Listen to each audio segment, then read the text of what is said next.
Assalamu alaikum qadrulуу mekендештер.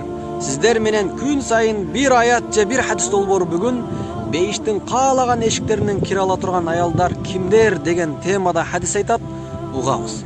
Абу Хурайра радиаллаху анху риваятлан хадисте Аллахтын элчиси саллаллаху алейхи ва саллям айтты: "Ида саллатил мар'ату хамсаха ва хассанат фаржаха ва атаат бa'лаха." Эгерде аял 5 убакыт намазын окуса, абирин сактаса, жана күйөөсүнө баш ийсе, дахалат мин абвабил жаннати шаат, анда ал аял бейиштин каалаган эшиктеринен кире алат. Ибн Хиббан. Акыйкатта аялдар үчүн бейишке кирүү өтө оңой. Анткени алар дүйнөдө тарткан кыйынчылыктарынын өзүнө эле, мисалга айта турган болсок, кош бойлуу болгондо, төрөгөндө жана башка ушул сыяктуу абалдарда эселеген сооп сыйлыктарга жетет.